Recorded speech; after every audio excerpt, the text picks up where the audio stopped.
In a small village of Uya, Oro Utumbong Uha's life had been a never-ending nightmare. Her husband's brother, Ekerendu, had a sinister obsession with destroying her family. One by one, her children had vanished or met with tragic ends, always under Ekerendu's watchful eye. Uha was convinced that Ekerendu's malevolent presence was the cause of her children's demise. Desperate to protect her last child, Mokpofuki, Uha had implored her to stay away from home until Ekerendu was gone. Mokpofuki had grown up hearing her mother's tales of sorrow and fear, and she understood the gravity of the situation.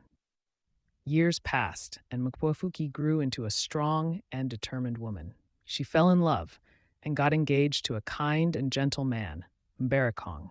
As their wedding day approached, Mokpofuki wanted to introduce Mberekong to her mother and finalize the marriage arrangements. However, when Mokpofuki informed her mother Uha of her plans, the mother's response was immediate and firm.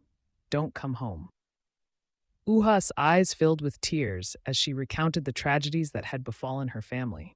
She couldn't bear the thought of losing Mokpofuki, her last child, to Ekerendu's wickedness. Mokpofuki was torn between her love for her mother and her desire to start a new life with Mberekong. She didn't understand the full extent of Ekerendu's evil deeds, but she knew her mother's words were laced with deep pain and fear. As Mokpofuki hesitated, Uha's words echoed in her mind. Stay away, my child. Stay safe. The weight of her mother's words hung heavy in the air, leaving Mokpofuki wondering if she would ever be able to return home without fear. The pastor listened attentively as Mokpofuki shared the story of her family's tragic history and her mother's warnings about her uncle Ekerendu.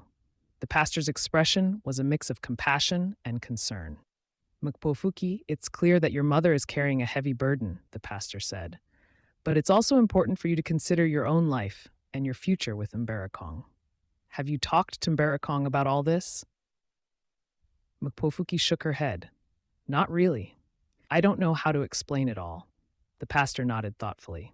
Perhaps we can pray about this situation and seek guidance. Sometimes the answers become clearer after we've sought God's wisdom. Together, Mokpofuki and the pastor prayed, asking for protection, guidance, and healing for Mokpofuki's family. As they prayed, Mokpofuki felt a sense of peace wash over her. The pastor then suggested, why don't we visit your mother together? Sometimes, having a neutral perspective can help facilitate a conversation. Mokpofuki considered the idea. Maybe, just maybe, having the pastor's support could help her mother see things differently. As Mokpofuki and the pastor arrived at the family compound, Ekerendu's demeanor changed instantly. He seemed shaken, almost as if he knew why they were there.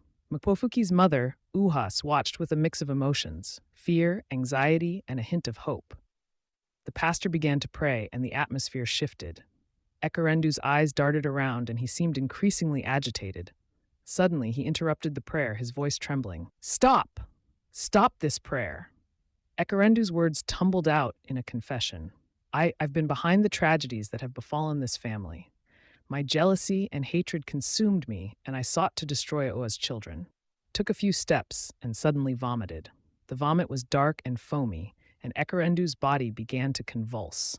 Despite the efforts to revive him, Ekerendu's body went limp, and he slumped to the ground, lifeless. The celebration came to an abrupt halt as guests watched in shock. Mokpofuki's mother, Uwa, looked on with a mix of emotions, sadness, relief, and a sense of justice. The marriage ceremony continued, albeit with a somber tone. Mokpofuki and Mberekong exchanged their vows, surrounded by their loved ones. As they danced their first dance as husband and wife, the atmosphere shifted from mourning to celebration, symbolizing the triumph of love and new beginnings.